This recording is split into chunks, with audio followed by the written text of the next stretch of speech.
Menteri Pariwisata dan Ekonomi Kreatif Sandiaga Uno mengaku optimis ekonomi Subang akan bangkit dengan kembali bergeliatnya sektor wisata dan ekonomi kreatif di Subang dalam setahun terakhir ini.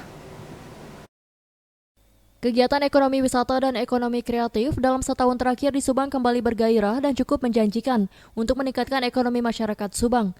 Dalam kunjungannya ke Subang, Minggu 23 Januari 2022, Menteri Pariwisata dan Ekonomi Kreatif Sandiaga Uno sangat optimis dengan berdirinya tempat-tempat wisata baru di Subang, khususnya desa wisata dan kegiatan ekonomi kreatif di bidang UMKM akan dapat meningkatkan kesejahteraan dan ekonomi bagi masyarakat. Dikatakan Sandi, Subang memiliki potensi wisata dan talenta anak mudanya yang sangat luar biasa, sehingga harus terus dibina dan dikembangkan ke depan oleh pemerintah daerah, provinsi maupun pusat. Kepada para pelaku wisata dan ekonomi kreatif di Subang, mantan calon wakil presiden tersebut meminta agar segera melakukan uji petik agar Subang bisa dinyatakan sebagai kabupaten kreatif. Sandiaga Uno juga mengapresiasi dengan adanya 21 desa wisata di Subang yang cukup indah dan mampu membangkitkan sektor ekonomi masyarakat desa. Selain itu, Sandiaga Uno juga mengapresiasi talenta pelaku usaha di Subang yang bergerak di bidang ekonomi kreatif yang jumlahnya mencapai 253 pelaku usaha, yang terdiri dari pelaku ekonomi kreatif individu sebanyak 146 orang, komunitas sebanyak 17, dan 9 institusi perusahaan.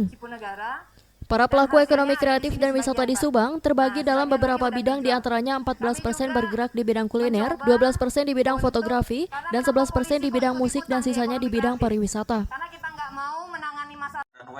Sangat terkesan tadi mencoba beberapa produk unggulan, terutama ternyata ada kopi juara dunia yang sudah ekspor ke negara.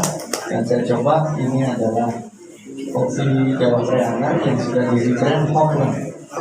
Jawa Preana kopi ini adalah salah satu produk yang menurut kami menunjukkan kualitas produk ekraf Subang, memiliki kelas dunia dan menjadi semangat kebangkitan ekonomi Indonesia dimulai dari Subang. Yang kedua, produk fashion yang saya pakai ini adalah batik Ganasan, sama, yaitu singkatan dari logo Muslim Insight, Ganasan, batik nanas asli Subang. Ini juga kualitasnya sudah luar biasa. Dan tadi kami bersama Bu Dewi ya, mencoba satu produk baru, yaitu pastry nanas Subang, atau disingkat Panas Bang.